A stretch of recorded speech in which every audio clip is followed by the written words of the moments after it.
Is liberty dying where you live? Escape to Keene at freekeene.com. And just another big thanks for coming out to Keenevention. It's been a lot of fun, and this year, I would say, last year was awesome. It was way better than I expected, and this year has been on par, which means it was awesome. So thanks to all of our great speakers, panelists, and thanks to you. So with no further ado, going to bring our next panel host up. He'll tell you more about our esteemed technical wizard panelists here, the technology panel. Host of Sovryn Tech, Brian Sovryn, is back for it. He did it last year, and, well, you know, he hosts a show about tech, so he seems like the appropriate guy to host this panel. And he really is very, very knowledgeable about these topics, as are the guests. We'll learn more about them here in a moment, and, of course, the mic will be open for questions for you as well. So welcome back, Brian Sovryn from Sovryn Tech. Appreciate it. Thank you very much. All right. So real pleasure to be doing this again. Last year's panel was fantastic. Always technology and science, which we're actually going to touch into both in a way, is the genuine ever-evolving topic. And it's something where you could actually, I mean, we have a different panelist here this year, but I could bring in the same guys pretty much every year, and there are completely new questions and completely new answers to really get addressed and solved. So it's really great to have really brilliant people here in New Hampshire that can address the ever-evolving world of science and technology. Myself, of course, as Ian mentioned, I'm a host of the podcast Sovryn Tech, which you can listen to at sovryntech.com. Myself, I've been a cypherpunk for, over 15 years now. I wouldn't mind calling myself that, but an area. And because I'm going to let my panelists introduce themselves, but an area that doesn't get described enough, and it's only recently started to get some attention, and I think it needs attention, particularly in New Hampshire, especially when earlier you had a great secessionist panel, is the area of biopunks. Now, cypherpunks, if you don't know what that is, that's people that are interested in cryptography and technology in general. Okay, and pretty much interested in your privacy. And biopunks are your scientists, your biologists, whichever, that are doing things without the permission per se, or at least with as little as possible, but they are the entrepreneurs in the science space. And I am really glad to have one of those here, and I'm going to let him introduce himself, and then I'll let the other two panelists as well. Max Peto. Thank you. Hello, everyone. My name is Max Peto. So the biotech area that I work in is, some of you, I'm going to introduce myself. I work for the SENS Research Foundation. Maybe some of you have heard of a guy named Aubrey de Grey with a huge beard who wants to, what he calls, cure aging.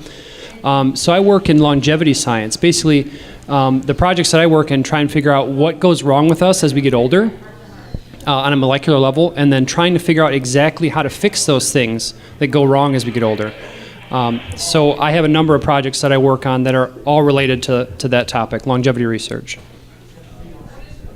Okay, yeah, and I mean that's one of the real keys to perhaps beating the state is to outlive it. And so if Max's work could help us live forever, maybe we can outlive these empires, because every empire ends, right? Steve Zemanek, if you'd introduce yourself and a little bit of what you do. I'm Steve Zemanek. I lived in the Keene area for about 5 years. Do small business computer consulting right now, kind of freelance. I'm kind of a behind-the-scenes activist here in New Hampshire. You're really solving in Keene. You're solving a lot of the tech issues that really come up. Right. You're the guy behind the scenes, making sure that everything actually works. Right. In a real way. Right. Yeah, absolutely. Johnson? I'm Johnson Rice. I've been in Keene for about 2 years now. I'm a longtime host of Free Talk Live, and I am a designer. So if this were sort of like the TED of panels here, I'd be the design portion of that. I've done this. I helped to put this together. I didn't actually design the Free Keene banner, but I've done a lot of the flyers and whatnot that you see around, and so that's really my sort of involvement is in being behind the scenes activism, is that I put together a lot of the literature that you'll see getting passed around. also a very, he's one of the few guys that I can talk about like any up and coming like tech news, and he's really on the pulse, and often he'll actually call me out on a lot of crap too, which is great. So I love having him around. But anyway, let's get into the questions. We've got a few here, and then of course we will open it up to questions from the audience. But I guess I'll start off, and actually Johnson, I'd like to start off with you. What do you think is the importance of activists having knowledge, like I mentioned you have, and awareness about science and tech in New Hampshire? Like, how does that apply to activists? Okay, so I think three things. I think it increases employability, it increases respectability, and I think it increases believability.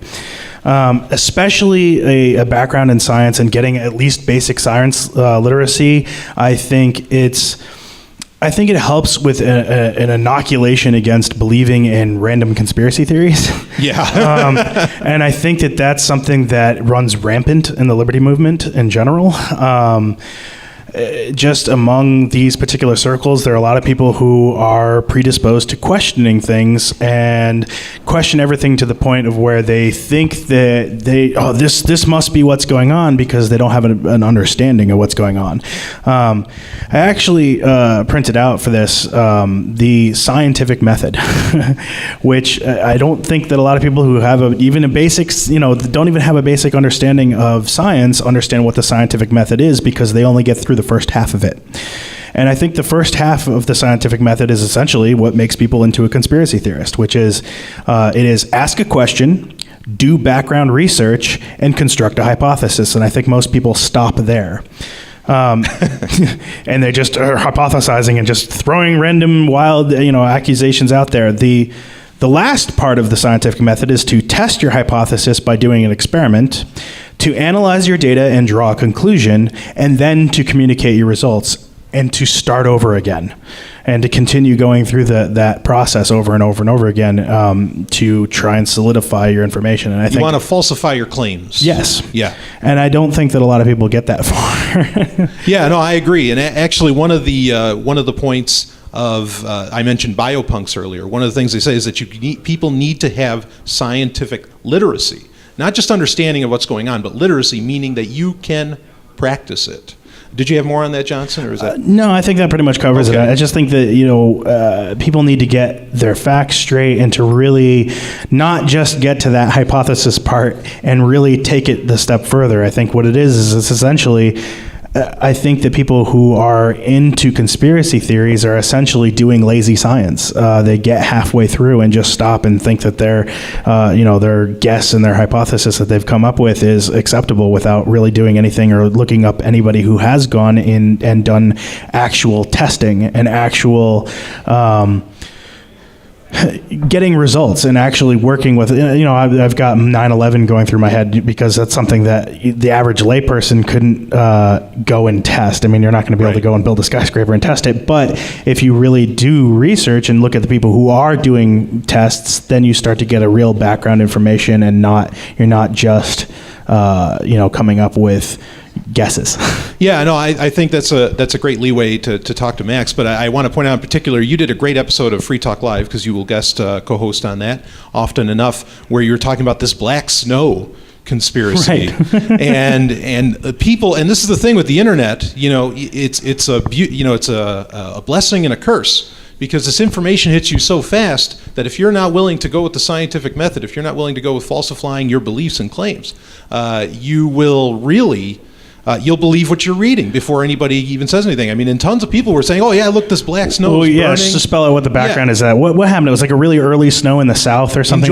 In Georgia. The snow went very far south, reached very far south, and people thought that the snow was made of plastic because that was going around the internet, and people were holding lighters up to snowballs and wondering why the snowballs weren't melting and dripping all over the place, and why the lighter left a black stain on it as though it was burning like styrofoam. Yeah, so they thought it was all chemtrails. Right.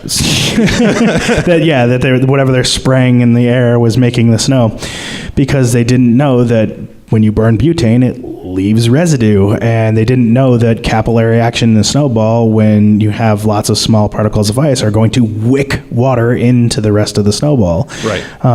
They actually thought that the snowball was burning like plastic. Yeah. Which really, I mean, I don't think that it should take much more than a basic thought to think there's not going to be able to be that much plastic spread across. I mean, it really doesn't take that much effort, I think, but, Yeah. So, Max, I mean, the question to you, what do you think the importance is for activists, in New Hampshire having knowledge and awareness about, science and whichever? Yeah, so I do have a few thoughts on this. One that helps me personally is to know what other activists here are interested in science and biotech, the areas that I'm in. And that helps people create startup companies, valuable products and services to be able to pair up with one another and create valuable things.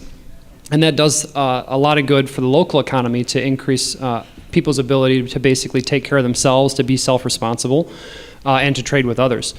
So knowing one another and what other things that people in New Hampshire are into is helpful to connect in these different areas of expertise in science and technology.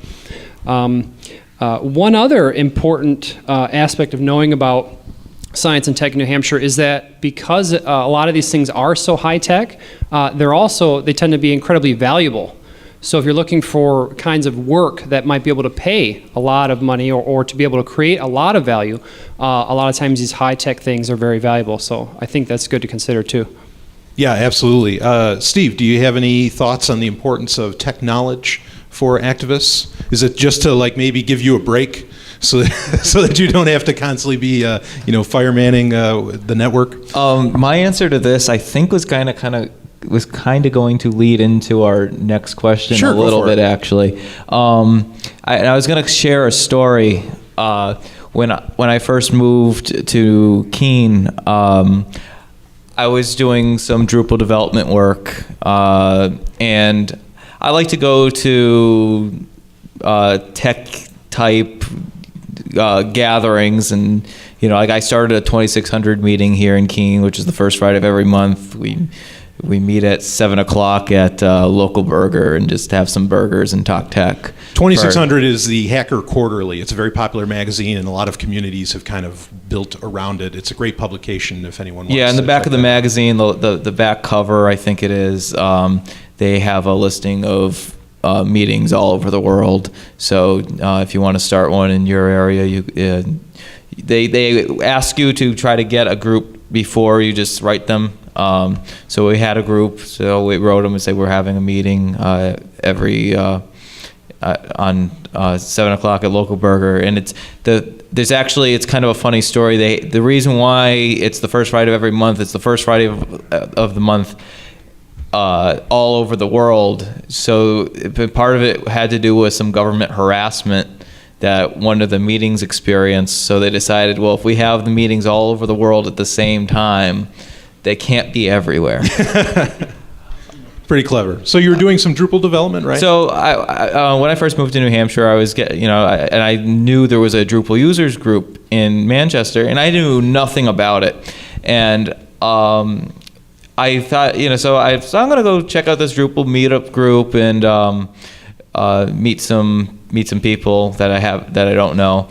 And I got there a little early. I sat down in the room that it was supposed to be in, waited for people to show up, and the first person to walk in was Brian Travis, who was a free stater. And then next thing I know, Seth Cohn walks in, and more than half the meeting was free staters.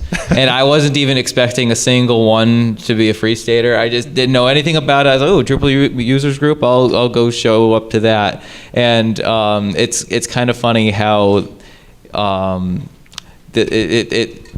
as far as as far as liberty activists are really taking over the scene of technology in New Hampshire.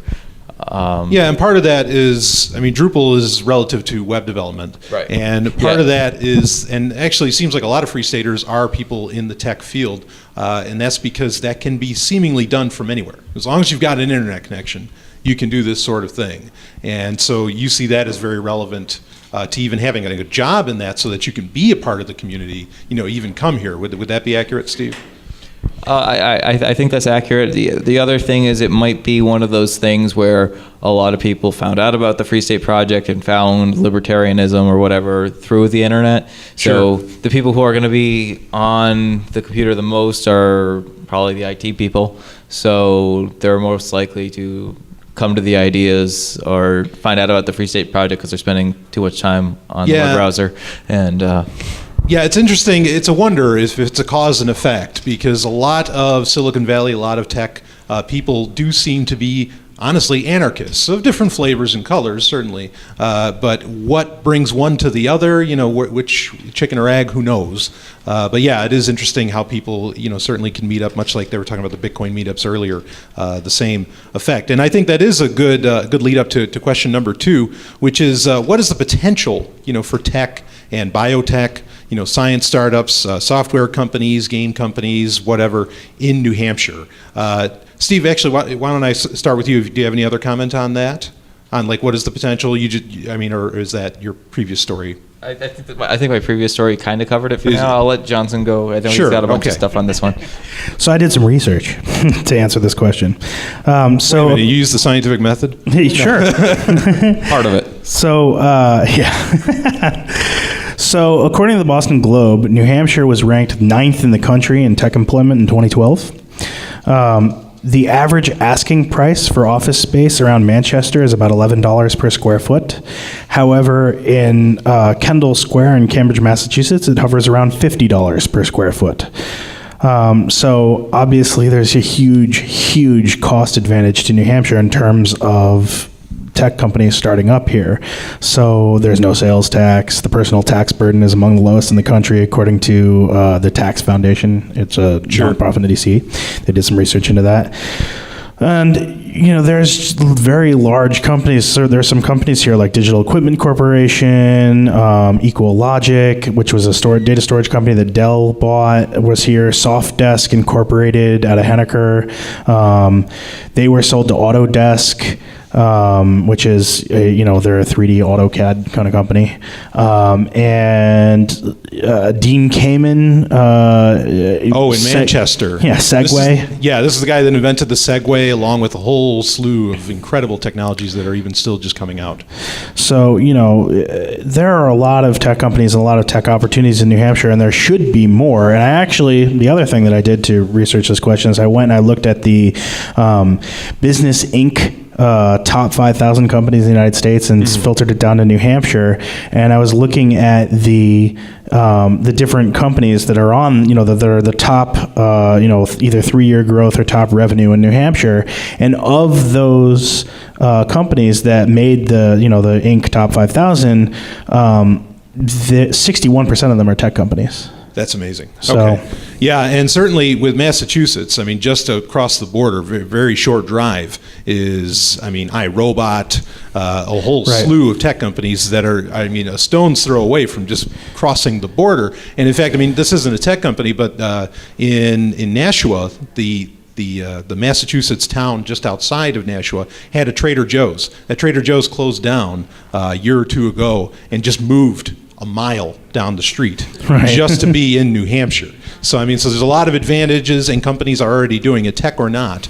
It's certainly happening. Did you have more, Johnson? Or Sure. I'd just like to see more companies spread out too, and get farther into New Hampshire from that Boston border. I don't think that it's necessary for them, again, because technology can be located anywhere. Sure. And as more and more fiber and as more wireless technologies get installed that are improving the bandwidth of New Hampshire, I think that these companies can be located anywhere. And it's advantageous, I think, in the long run for these companies to really think about that, because people are going to, especially as decentralization increases for all this type of stuff, people are going to want to be working more from home in general, and they're going to want to work in nicer environments, and I think New Hampshire is perfect for that. Right. So Max, what do you feel? What are the potentials for, say more a startup? We talked about some big businesses and medium businesses. What about for a startup? So in my area of science and tech, I did notice a few interesting things about New Hampshire, and then one potential downside that I've seen so far. This is mostly anecdotal. First of all, I one of the really attractive things about New Hampshire that I'm excited about, and one of the reasons why I moved here about a year ago, was that the no income tax. state income tax. So one of the projects I work on is I work on research reagents. I basically try and manufacture them, and they're very expensive. And once my manufacturing process gets working, I could go from having no revenues to having hundreds of thousands or even millions of dollars of revenue in the same year.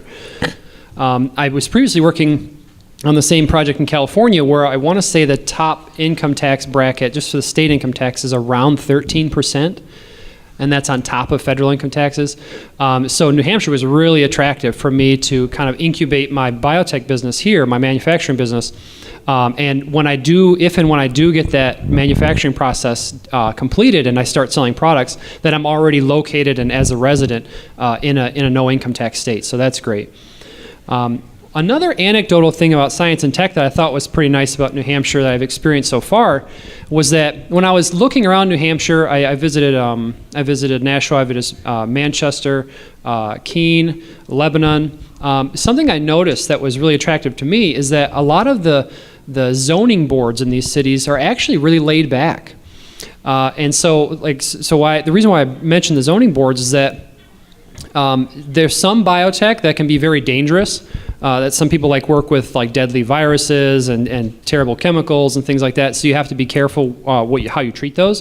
And then there's the other end of the spectrum that things are kind of very simple, not dangerous, kind of working with everyday chemicals that isn't a big deal. In some other states that I've worked in, some of those zoning board people are very, very aggressive. They treat everyone as if you're working with like HIV or Ebola, and it's like totally scary, when really you're like, mixing colors together and changing the pH. Like you shouldn't be regulated that hard. And so what I noticed in New Hampshire, like for one example, I looked around in Enfield, which is a little east of Lebanon, and they were so laid back about locating a biotech business there. He asked me, someone on the zoning board asked me, what kind of chemicals are you using? I made him a list of, like the stuff I bought. He said, oh yeah, come here. We want you to make jobs. Come over here. And so they were really very welcoming and accommodating for locating my biotech business. I'm in Lebanon now, but I did consider Enfield. One potential downside that I've seen, and this might be my location, is that kind of different to technology with internet and web work, is that with biotech work, there's significant network effects in that if you locate in a place where you can interact with a lot of other biotech people, that's very helpful, because biology is extremely, extremely complicated. And so people tend to specialize and know a few things pretty well, and everything else they're ignorant about. And the reason why that's helpful to kind of be in the same place with a lot of them is that you can pick each other's brains. And so being in the same place is very important. So me being near Dartmouth right now is interesting. And as you mentioned, Brian, being near Boston, either in Nashua or even in Manchester, is also pretty attractive. Sure, yeah. I mean, does anybody here really want to leave the government up, controlling science? Anyone? Raise your hand. Yeah, okay. Unfortunately, it kind of does right now. Yeah. So we definitely, you want to be listening to this, to find out how that's not to happen. I've actually got a question for Max in regards to that. Sure. Do you see any technology emerging now? I mean, I know you were talking about proximity with other people needing to discuss biotech because it's so complicated. Do you see any technologies coming out now or emerging that are allowing that level of communication, or even approaching that level of communication, that would allow you to have discussions on that level remotely? Is there anything that is emerging, or are things that are close to good enough but maybe not quite, or whatnot, that would allow that need for proximity to go away? That's a great question. That's kind of a gray scale where you can have a little bit of interaction and then like you're one-on-one in the same room. I have done quite a bit of like telepresence or telecommuting with people that I know in the biotech industry in other states. I have one guy I'm collaborating with in New York, in Syracuse, New York, and then some other people in California. So we do use Skype and conference calls, video or just audio conferencing fairly often, and that is a big help.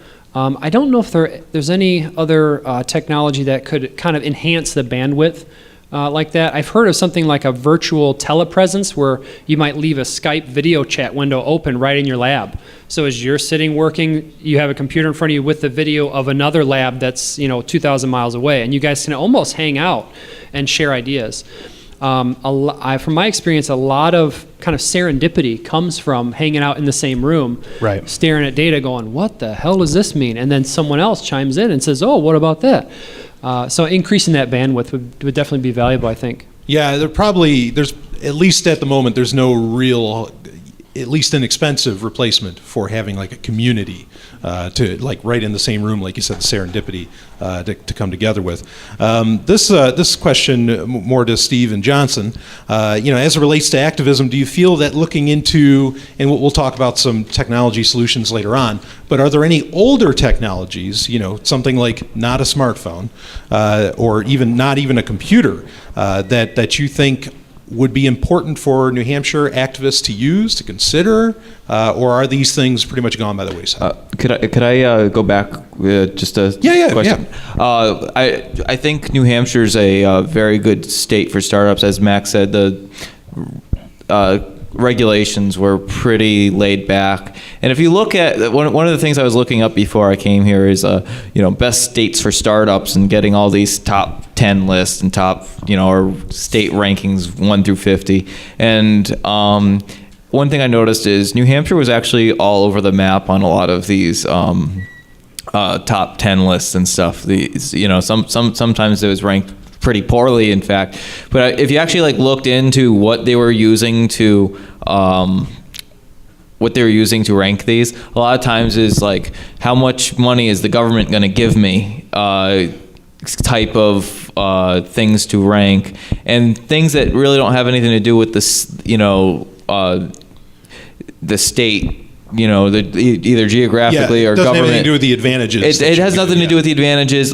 For example, one thing that I think New Hampshire has a whole lot of potential for to be the next Silicon Valley. There's certain things that are lacking. But as Brian was talking about, the Trader Joe's moving a mile down the road, if you look at, it was Reuters, I forget which polling agency did it. It was a Gallup poll. They did a survey. They questioned people of every state, and they basically asked them, do you want to leave the state you're currently in? And New Hampshire was among the states that people least wanted to leave.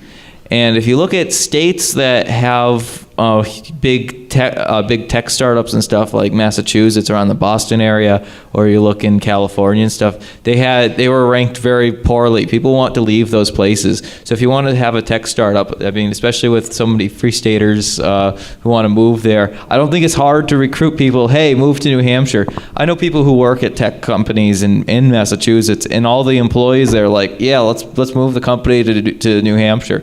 It's not so. I think it'd be easy to get people. The regulations are pretty lax. Starting a business isn't too difficult to form an LLC and stuff. Some companies or some states, it's a nightmare just to fill an LLC out. Sure. Yeah, that's really exciting to hear. And so I really do think New Hampshire's got some potential. And one thing that I think it's also lacking is I think it could use a boost in venture capital funding. And I see people like Peter Thiel, who are proclaimed libertarians, and he's not giving money to the Seasteading Institute and stuff. And I've heard figures between $500,000 and $1 million. And I can't imagine. One idea that someone came and suggested was, we have these think tanks, in Washington D.C. area, where they write white papers that basically state the obvious about how all this regulation is bad for the economy and stuff like that. How awesome would it be if we had essentially a hacker space in New Hampshire that where people could make their living like at these think tanks, basically designing tools for activists to use. Yeah, absolutely. And how much potential that would have. Yeah, I think it's interesting because actually VentureBeat recently did a story where they were polling a lot of what they called elite tech company, VCs and CEOs of tech companies. And all of them said the number one thing getting in the way of innovation was government regulation. Every single one of them said that was the biggest issue. And I think it's interesting, too, Tim Draper and other VCs have been recommending a 6-state initiative for California where they want to break it up into little, smaller states, because a huge state like that is it's antithetical to getting things done. I mean, there's a great book called, I think it's Small is Beautiful. And in that, the quote is that anywhere there's a problem, there's something too big. And I think it's absolutely true every single time. And New Hampshire is fantastic in the fact that it is a small state, to where things really can get done. Go ahead, Johnson. I think there's a couple other potential advantages there too with the, what Steve was saying about people not wanting to leave New Hampshire. A big strategic advantage for a company is to engage in brain drain. In other words, to get the best and the brightest to leave other companies and to come to work for them and to really develop that brand and that the potential of that company to make things amazing. And so there's been a lot of stories of employees being traded back and forth between Apple and Facebook and Google, and where people are moving to, which is the best company. And that's why Google has been known for being infamous with their dining areas and their parking and their babysitting for employees and their playrooms and toys and crazy stuff to make people come to these companies. And it seems to me that there would be a huge advantage in having a company located in a place that people want to live and where they're not being completely burdened by regulations and taxes. And it would make sense for some of these companies to come here also because of the fact that so many of even the upper echelons of these companies, at least they start their careers as very liberty-minded. Some of them end up a little less so. One idea, one person that comes to mind, unfortunately, is the story of MakerBot, which was swallowed by Stratasys because of some of the actions of Bree Pettis, who started to be, he started out very open source minded, and just everyone around him, or a lot of people around him, just talked about how he kind of just turned darker and darker and darker in terms of how open he wanted to be with everything as time went on, and just getting kind of greedy, and ended up selling out to Stratasys and then getting fired immediately. So that was a very sad story, but I would think that there are a lot of upper echelons, CEOs and executives at these companies that are probably like you said in these surveys, want less government regulation, want less less involvement in the government in their companies. And I would think that would be ideal for them to move to New Hampshire, make their employees happier, drain employees from other companies, and not have to worry about being burdened. Yeah, absolutely. So, certainly a form of activism could be had that is really just making sure that people realize how attractive New Hampshire is to tech companies because of things that they already realize, and things of that nature. So I want to go back to the question of, what older technologies, I don't want to spend too much time on this one, but what older technologies do you think still perhaps have use? Like radio seems to be very popular in Keene, using personal radios. Do you think that these things should continue to be used, or are there others that aren't being used, maybe that should? I disagree with the question. Okay.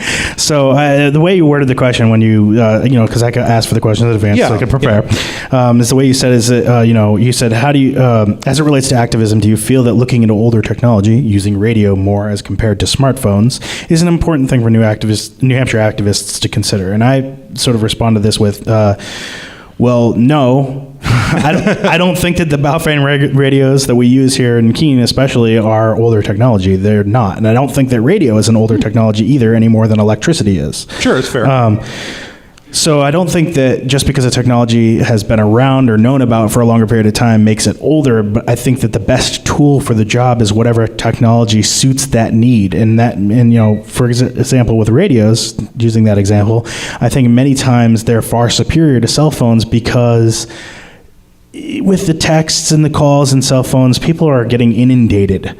And you're getting a message from the network of activists here. When it's on a radio, it's a separate device, and it comes through immediately, and it's right there. And it's federated. Right. It's not. It doesn't require another service. Right. So it's immediate, and it comes out of the radio and into your ears directly. There's no putting it aside and whatnot, like you would with a text, or you would with. We've all started using this Telegram app recently, which Steve hates.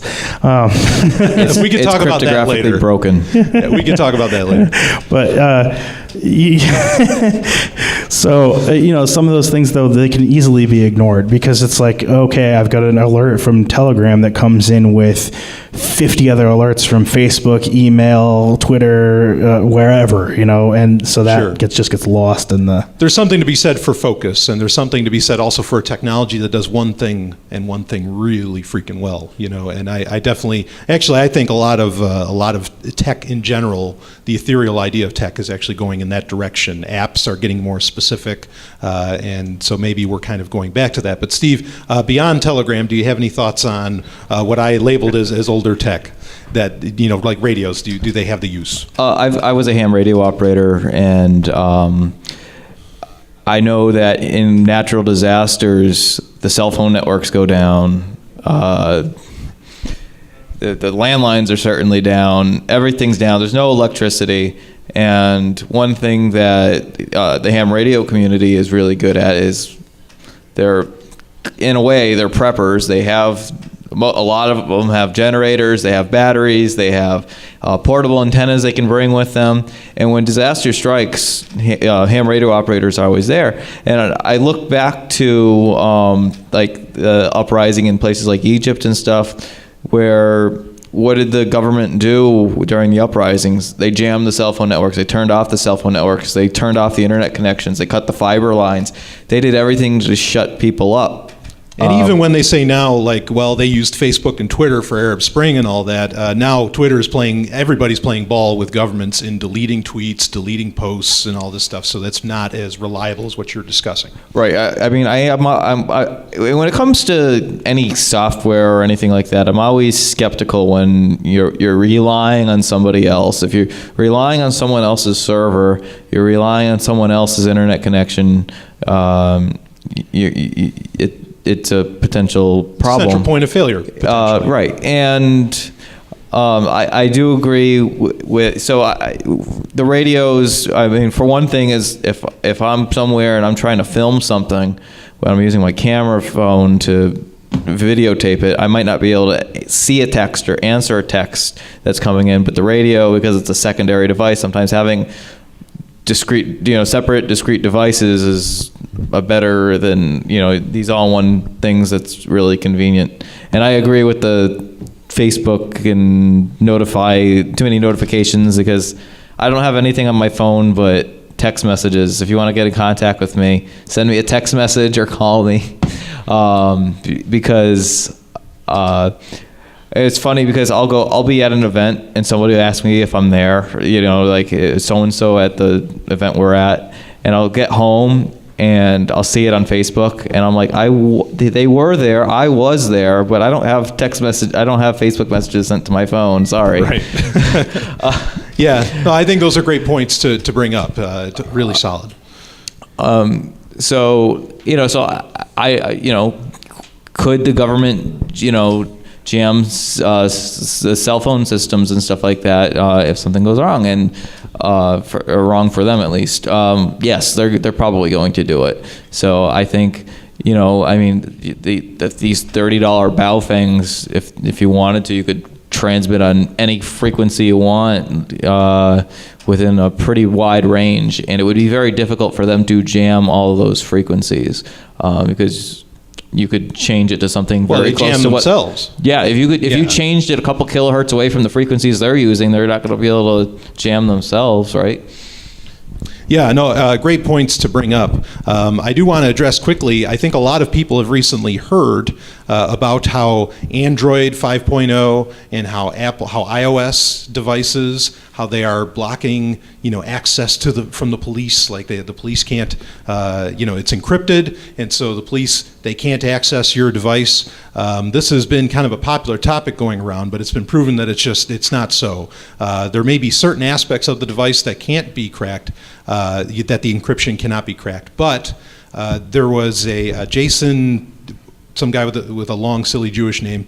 I know how I know how that is. Believe me, so that's why I changed mine. And he came up with the idea that if you can copy the pairing key of the device of the computer that you connect your mobile device to, that the pairing key will give you access to photos, to texts, to all these various things. And it's not that hard. And he's not the NSA. This is a guy doing it, on his 9 to 5. Okay, as to where the NSA has limitless, resources potentially. So do not count on that. That's why I think it's important to talk about using some older technologies. Also, just this week in Virginia, the Virginia Circuit Court said that a police officer, because iOS devices and some Android devices like Samsung have the fingerprint readers, Touch ID. And they did say that, yes, the law enforcement can compel you to give your fingerprint to access your device. So do keep that in mind, that does go against, your Fifth Amendment rights? That's not true.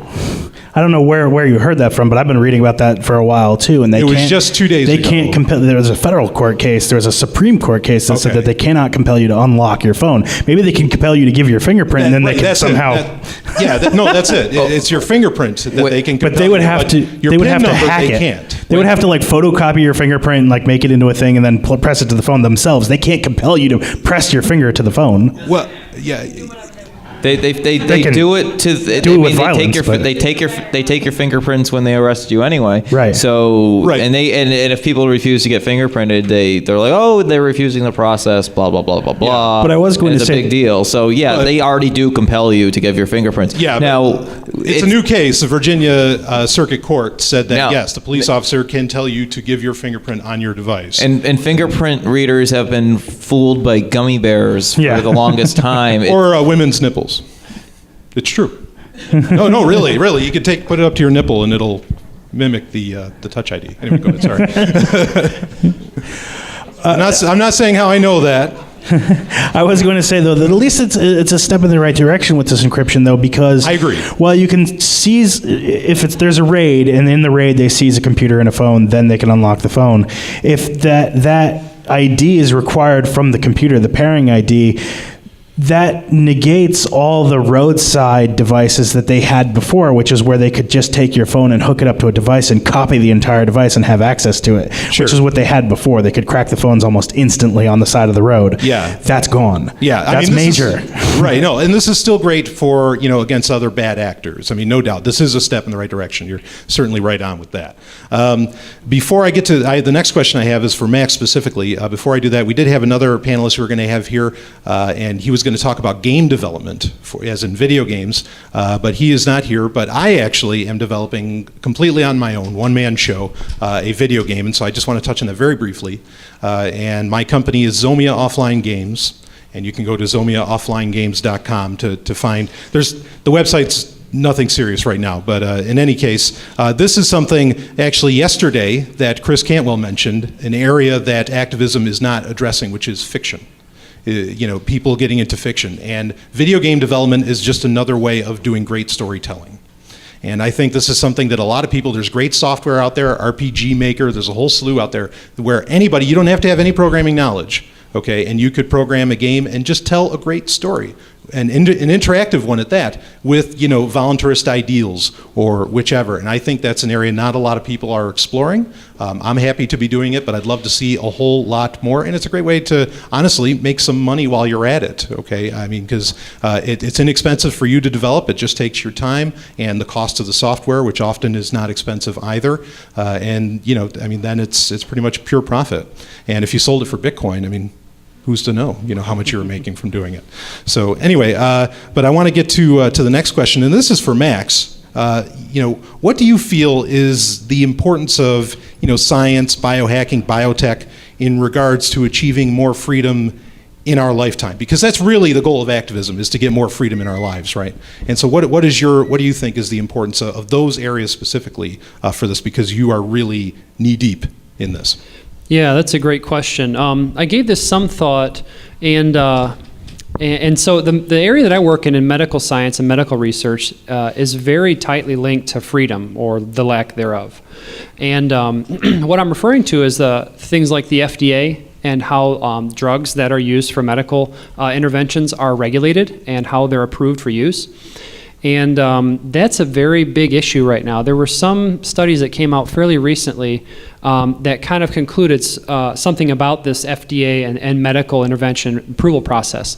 And one of the things they found was that they compared drugs that the FDA allowed to go through to be accepted that ended up hurting people, and they compared that to the number of people what happened when the FDA withheld a drug for longer than might have otherwise been necessary if the FDA wasn't in existence. And what they found was that the presence of the FDA actually killed far more people than did the FDA's withholding drugs that were unsafe. And it was a very interesting study, and maybe some of you were at PorcFest in 2013. There was a woman by the name of Mary Ruwart, gave a very, very excellent talk on this very topic. And so in my area of research in biotech and aging science, I see this all the time. In the networks of scientists that I work with, we ponder this very frequently. We have to ask ourselves, if we're trying to improve health in the human condition by improving the way our biochemistry works so that we don't get these diseases, or we slow down or reverse the progression of these diseases, how are we going to get that by the FDA? And that's a serious problem, because a lot of what we're trying to do in the networks I work in, we're trying to actually slow or prevent the disease from happening at all.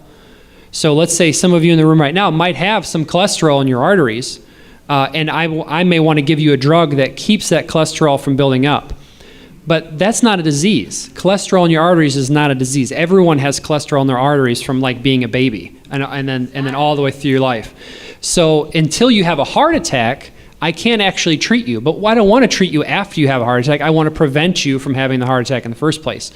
And so as far as regulation, that's a very gray area, treating something that isn't a formal diagnosis with some kind of specific disease. So definitely biotech and medical research and science is very intimately involved with what you put in your body, what you're allowed to put in your body. Yeah, I mean, definitely a saying I like to say often is that one of the best ways to do activism against the government is to be insanely healthy, like ridiculously healthy. I mean, just to picture how important Obamacare is to so many people. And if you're just keeping yourself really, really healthy, that's not even something you have to worry about. So yeah, I think those are solid points. Did you have anything else on that, or? No, that's it. Good point you have there about being healthy. Sure. So last question here, and then we'll open it up to the audience. Do you have, any of you, we'll start with Johnson, do you have any great resources, because I know you do, or tools for the audience to look into to get started in the areas we've discussed? Before you comment on that, I just want to say that during the raffle that Daryl Perry was having, he was giving away a USB drive that had Tails on it. Last year, I did recommend that. You won it. Fantastic. And I think that is something that certainly is a good step, into getting, a great tool into getting some privacy and doing some activism. So these cover definitely some of the areas that we've talked about, and I decided to kind of try and be clever and tech up the video. And I printed a huge QR code. Oh, fantastic! Yeah. So we'll get that on the screen. I will hold this to the camera. I don't know if it's going to be able to be filmed on the camera, but this essentially works. One time, a reporter actually put up a Bitcoin paper wallet that had $20 on it, and they showed it on the TV screen live while they were recording. And a bunch of very clever people just went and scanned it, and somebody got $20 out of them. So this definitely works. So essentially, what this is it's from a blog called Lifehacker, which is it's essentially a blog about tips for improving your life, like how to open a jar better, or best way to plant your garden, but also technology tips as well. And they have put together some of the best application packages. So this page is actually for the best applications to download for Windows, Mac, Linux, for your phones, for Android, iPhone, Windows Phone, whatever device you happen to use, BlackBerry. Yes, and BlackBerry. And essentially, these applications are some of the most useful pieces of software that you can find for free. And I highly recommend the Lifehacker application packs. I mean, I will probably downloaded 80 to 90% of most of the programs that come in these individual packages. So they're definitely worthwhile if you want to replace, for example, Microsoft Office or certain other things. They have all these useful tools.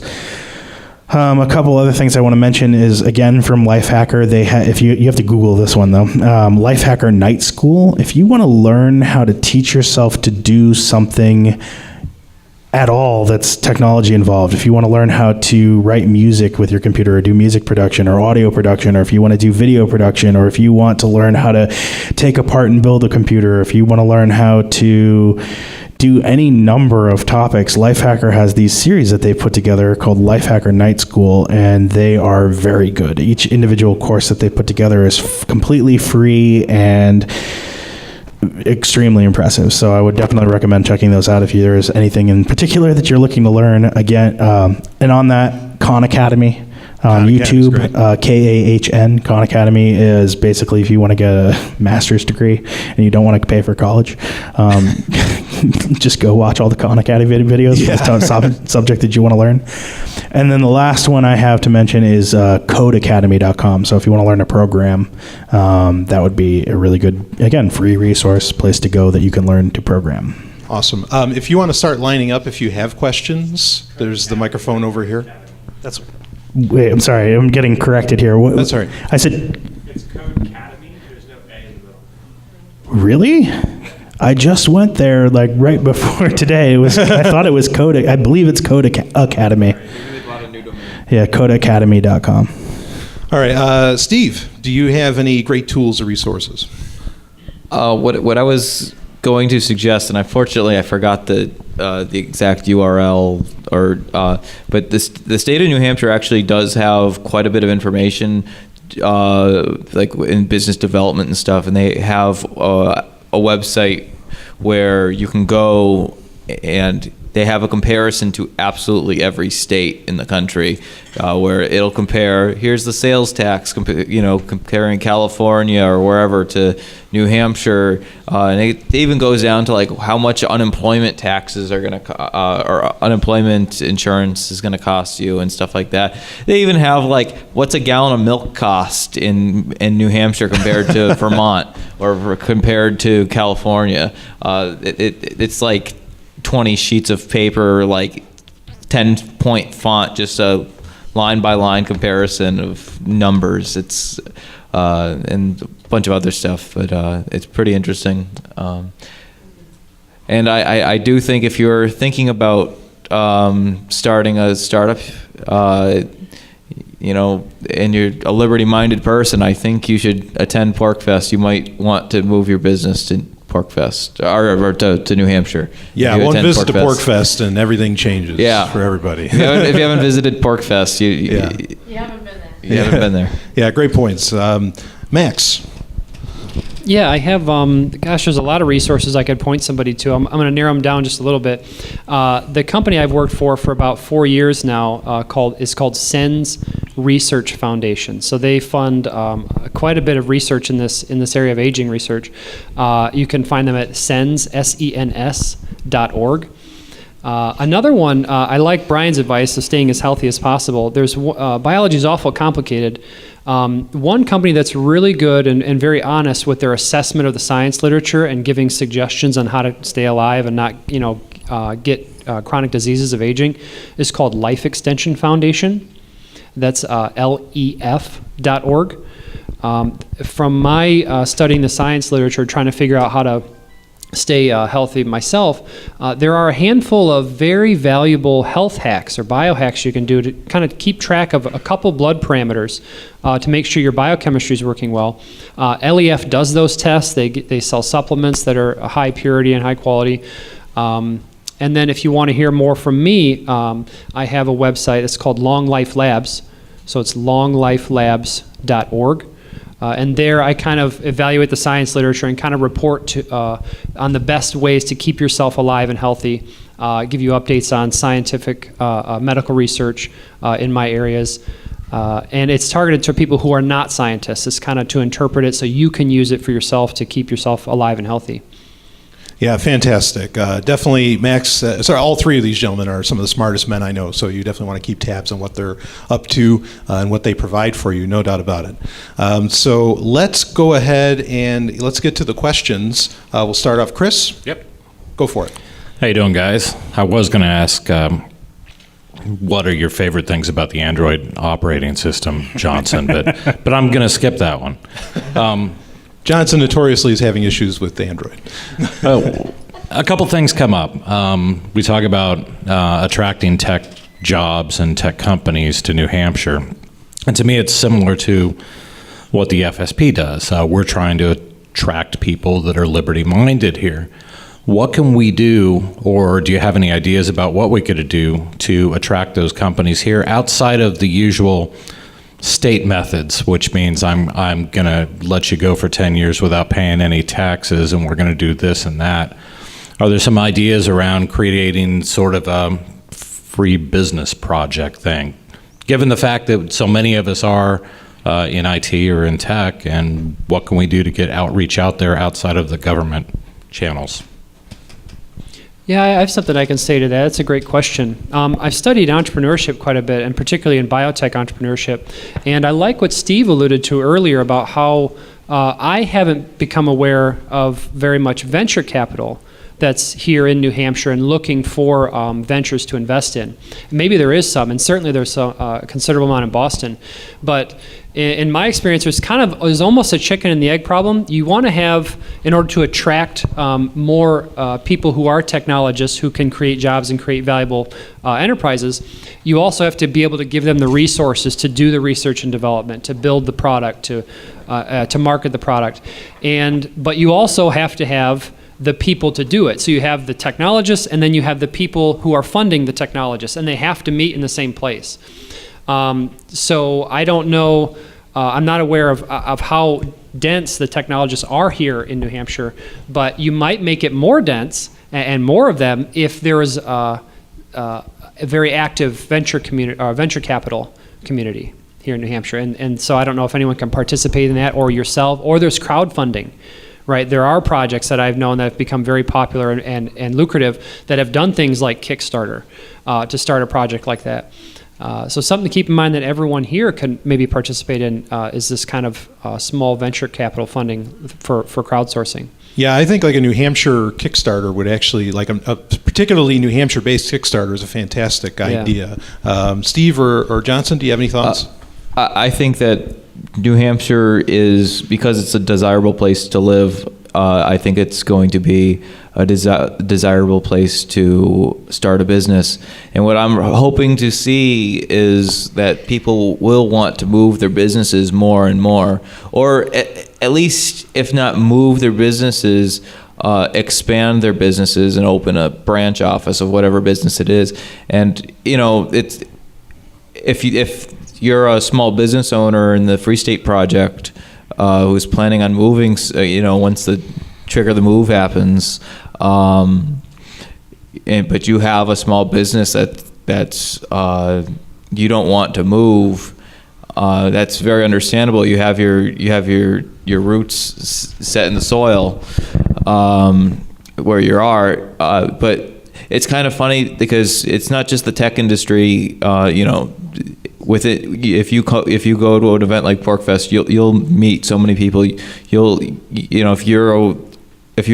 run a machine shop and you need people who have machining background, or welders, or carpenters, or whatever it is, if you're a restaurant owner in another state and you want to move to New Hampshire, there's people here who they know the restaurant business. They might not own a restaurant themselves, but they can help you find good deals on restaurant equipment so you could start one here.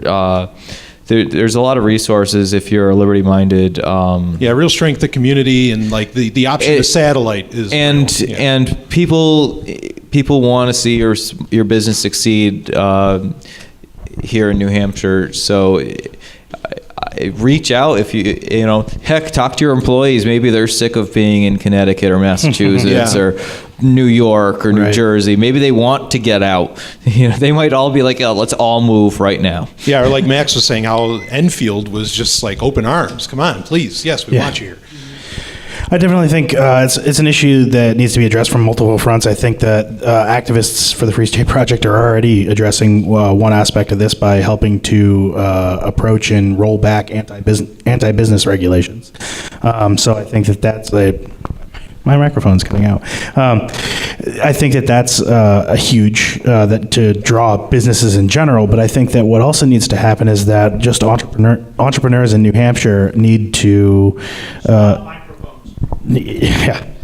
Entrepreneurs in New Hampshire need to basically build tech businesses here, and I think that's going to attract more tech businesses is if businesses get developed here.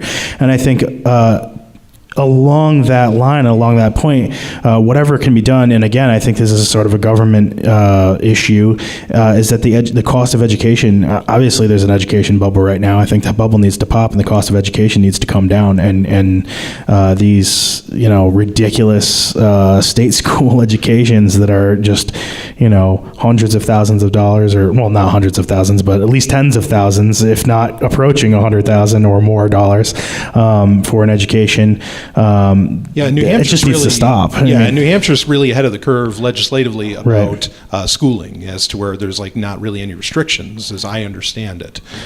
So, you know, if you don't want your kid to go to school, they don't have to. Right, sure, but that's not what I mean. No, what I mean is getting the cost of education and getting people a quality tech education, and not not having all the quality tech educators drained off to be indoctrinated in these, you know, state-funded schools because they are going there because that's where the salaries are. Sure. And so they're, you know, part of this particular culture, you know, at these schools, and that, you know, it's like where else if you wanted to start a competing tech education school, are you going to be able to make money at it, or are you going to have to go and work for the government institution, you know, the state school, in order to teach and succeed at that? And the answer is probably now that the population in New Hampshire isn't big enough to support a real large network of private tech education companies, as you would see in some of these other states like California and Florida and Texas, and, you know, more populous areas. And if we could get that going a little bit more strongly and have community tech education that is affordable, that isn't so independent. I mean, I mentioned I said Code Academy, but it is Code Academy, although both domains work. But Code Academy and Khan Academy, those are great if you're teaching yourself, but again, we're talking about proximity. Sometimes that's very important to be working with other people when you want to get that level of an education. Yeah, absolutely. All right, the lovely and hyper-intelligent Dr. Stephanie Murphy has a question. Great panel so far, guys. Really enjoyed it. Usually we come to you for answers, so this is weird. Go So this is a question about entrepreneurship, and it's the technological solutions or the tech startups that end up really changing the world for more freedom. And it doesn't matter if you're in New Hampshire, you can enjoy Bitcoin anywhere in the world. You can use Uber, even though they've kind of turned evil, but like they really were solving a state-created problem with their business model.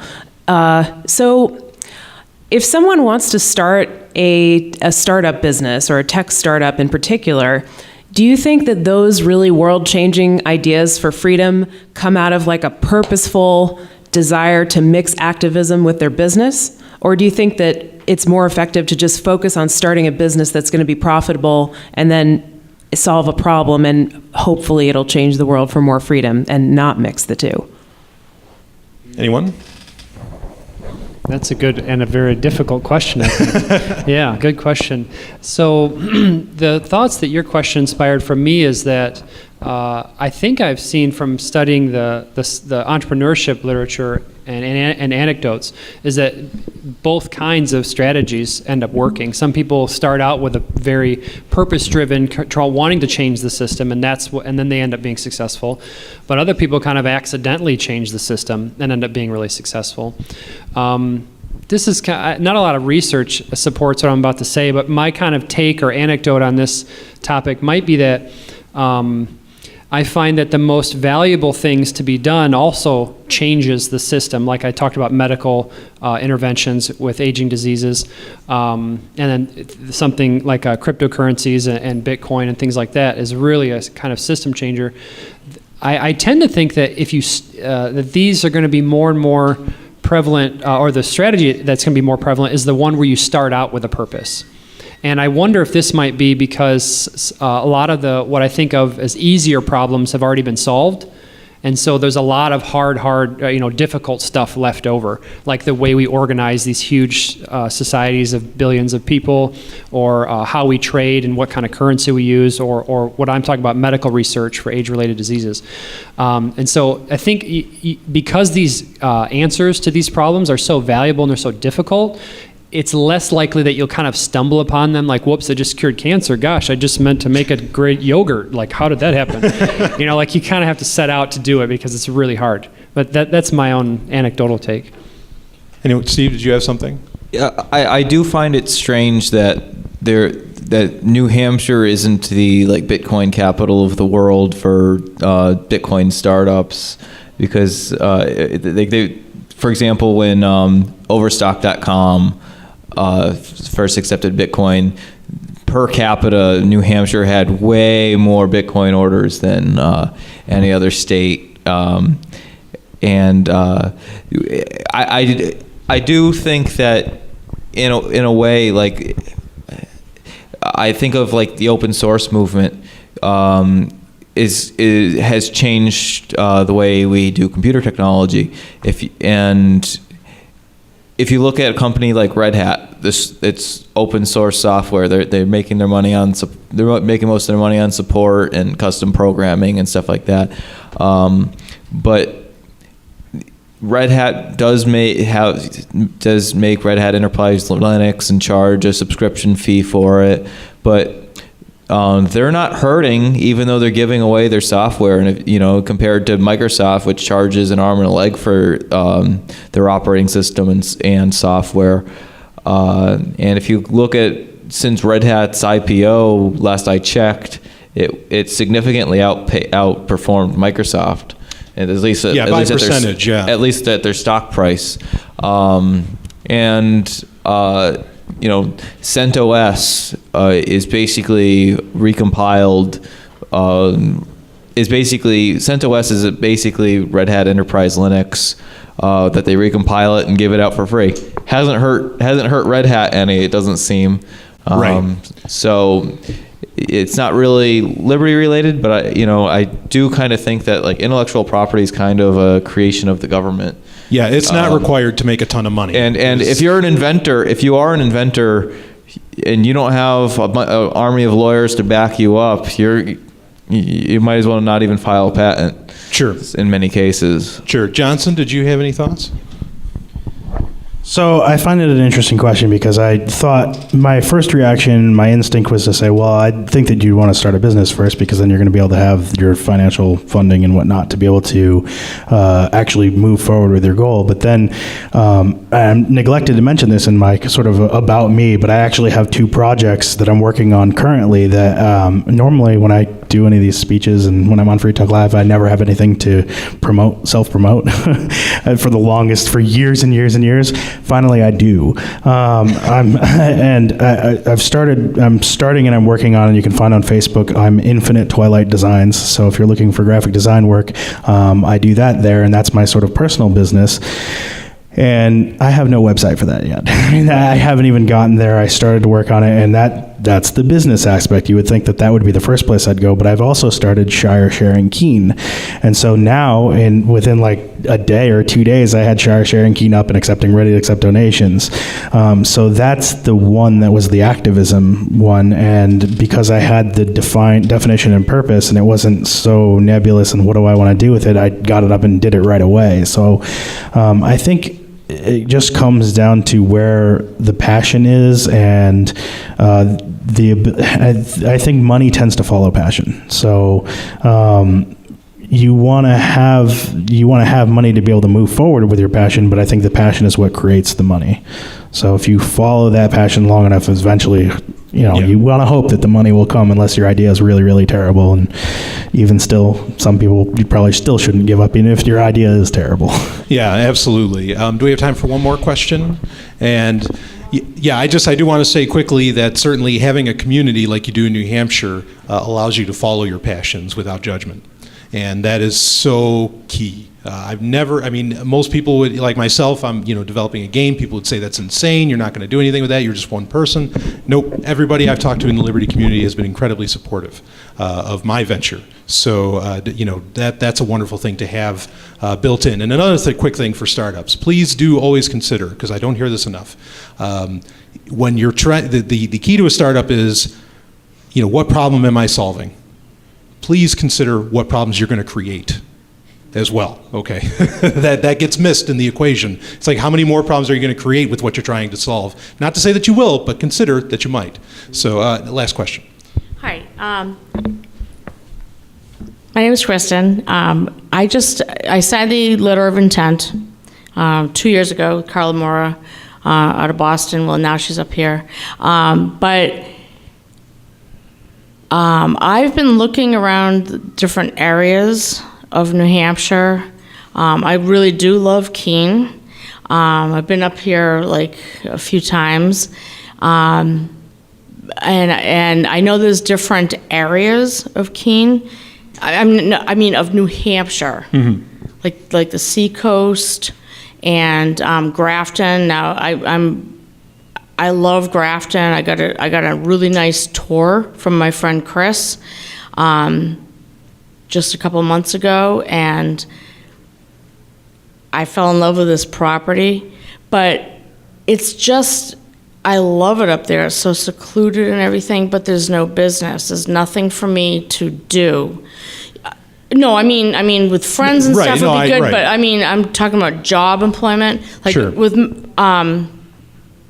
With my profession, I probably could find something. But, like the higher you get up into New Hampshire or, into the mountains and stuff, it's harder. Right. So I was just wondering what you thought about, like what I got. I got an awesome tour by my friend Chris Carnes. My friend Chan owns the property, and Dave Kopass is there too. And spent a whole day with me and a friend of mine from Massachusetts that wanted to move up. And I got really hooked on it, and my friend over there, I think we might split the property, because it's but there's like no jobs, no... There's like no jobs, and it's like how do people like, I think there needs to be like a marketing thing, you know? Sure. Well, part of it is kind of, I think, what we've been discussing, and anyone can comment on this, of course, is, people can create the jobs, up there. They can create the businesses up there out of nowhere. Even like Max was mentioning that Enfield, which Enfield is pretty close to Grafton, or at least that area. Oh, okay. And then maybe I'll move to Enfield. Well, the thing is, like, it's like... No, but I already have this property in mind. So. Sure, but it's Running Brook and everything. Sure, it's backwoodsy, but that doesn't mean it's not a place you can't start a business. So certainly that's a possibility. Does anyone have... I do kind of agree, and I think part of it is there is a lack of venture capital, I guess. I think that's why Bitcoin's not here, like you mentioned. Right. I mean, a lot of tech startups, you know, the big VC firms are in California, and you know, there might be a great little tech startup that started, you know, with some students from MIT or something like that, and then they get approached for some venture capital firm, and they're like, yeah, but you got to come to Silicon Valley, you know, move to California. You know, and I'm sure they'd much rather just move a couple miles up north to New Hampshire than all the way across the country. Yeah. But I mean, there are strings attached in a lot of these VC firms. So, well, you got to understand, it's cold up here, right? No. And that one kills me. You want liberty, and you're complaining about it's cold. And I'd love to. You're ready to pull out guns, and it's cold. And I mean, it's. I'd like to see any more entrepreneurship, and it doesn't even need to be super high tech companies. I'd love to see some, you know, more manufacturing in New Hampshire. Well, that's a good point, because where tech companies go, infrastructure gets created for a lot of other jobs that anybody else can get their hands on. And if you're a manufacturing company and, you know, you're getting raw materials of, you know, chunks of metal and you're machining them or whatever, you don't need a whole lot of infrastructure. The UPS truck or whatever comes, drops off the freight, you know, and you machine it, and then you put it back onto the UPS truck. Sure. You could do something like that in Grafton. You probably don't need a super fast internet connection. And well, Grafton's doing all that stuff. It is, and yeah, they are. And land and land is. But it needs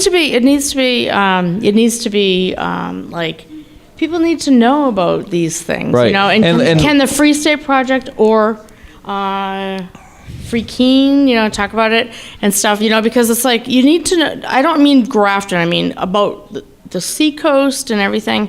It needs to be like a broader. This is, you know, a broader. And if because other people are, you know, I love Keene. I'm telling you, everybody's so nice to me here, but you know, people don't all want to come to Keene, but they do want to come to New Hampshire for the Free State Project. It's definitely an area where tech and it's probably cheap, and it's probably cheaper to build a factory in New Hampshire than a lot of places where they're getting built. And I mean, I imagine the rent in Silicon Valley for office space is much higher than it is in, say, Manchester or something like that. Yeah. So, you know, and the employees are having to pay more rent to live in their apartments, and so the cost of living is so much higher. You're going to have to pay your employees more. Yeah. It makes so much sense on so many different levels that, you know, look into it at least. Yeah. No, I agree. Great question. So I think that'll wrap it up. Thank you so much. This has been the Keenevention 2014 Tech Panel.